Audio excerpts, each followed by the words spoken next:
When I was a police officer, we received a tip one night about a really bad guy that was in our city. Now, this guy was wanted.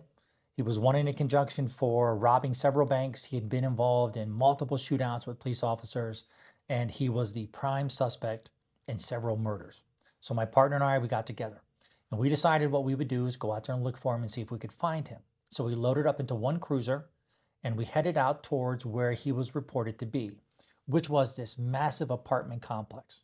So when we got there, and my partner was driving and I was in the passenger seat, we pulled up about a football fields away. We didn't want to get so close to the apartment complex that he would see us. It would spook him, he would run, or God forbid if he would start shooting. So we parked pretty far away with the hope of coming in very easy and trying to sneak into the apartment complex and then see if we can locate where he is without any trouble. So when my partner pulled over, I got out of the car. When I got out of the car, I grabbed a shotgun. Now, in my entire career, I probably carried the shotgun maybe 3 times. It wasn't comfortable. It was big, it was cumbersome. And quite honestly, you only pulled it out when you thought there was a real risk of something horrible happening. So I grabbed the shotgun, put it behind me, behind my right leg. I'm holding it by the stock and the barrel's pointing straight down, almost touching the ground. I step onto the sidewalk and I'm trying to hide the shotgun because I don't want the guy to look at the apartment complex, see 2 cops walking towards it, one of them carrying a shotgun, and think, oh my goodness, they must be coming for me. He would have to know. So I wanted to try to hide it. So as I begin to walk down this really narrow sidewalk, and on the left-hand side of me was the road, right-hand side was an entire row of townhouses. Up ahead, maybe 20 or 30 yards ahead, is a 2-year-old boy. And this little fella is playing on the sidewalk. He's just having a great day. He's playing with his toys, completely oblivious. He has no idea that I'm coming towards him. My thought is that when I get close to him, I'm going to call out to his dad, who I could see sitting on the stairs looking down at his son.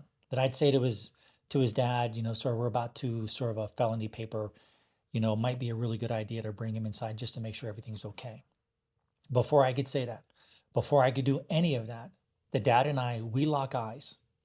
And within 2 seconds of that happening, he jumps up, he springs up, he sprints down the stairs, he runs right over, and he immediately swoops up his son, leaves all the toys, leaves everything alone, doesn't touch anything, and he runs right back up the steps, straight into his house, and he slams the door behind him. I keep walking.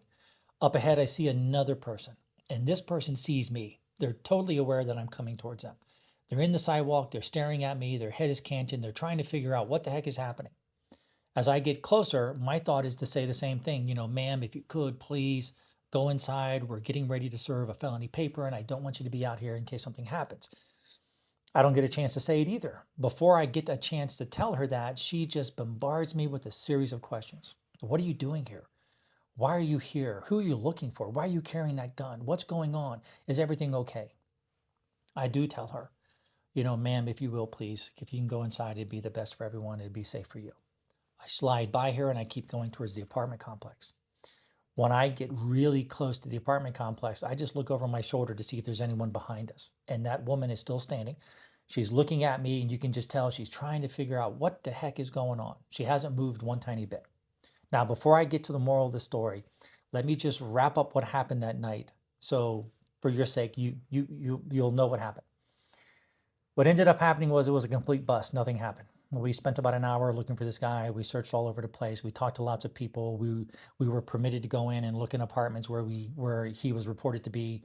No sign of him, nothing at all. Everything was fine, and it was a 100% bust.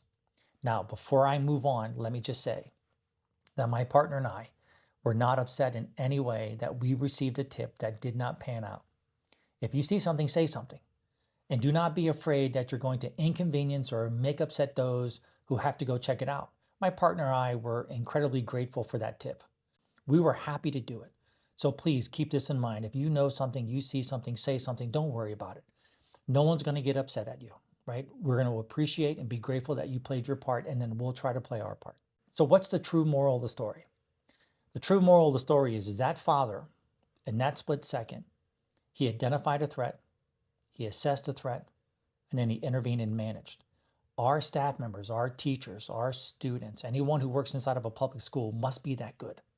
We must be able to do the exact same thing. And the only way to do that is through experience. Now, he had experience, no idea if he had training. What we do is we gain experience through training. So our staff members must be prepared. Please spend the time, invest in it. I know we have limited time, limited resources, but you can see from this example that those who know how to read, if there are potential indicators of danger, or if it looks like there may be extreme violence, they'll have the skills, they'll have the knowledge, and they'll have the ability to quickly interact or intervene. And if they do, then they're going to be able to save lives.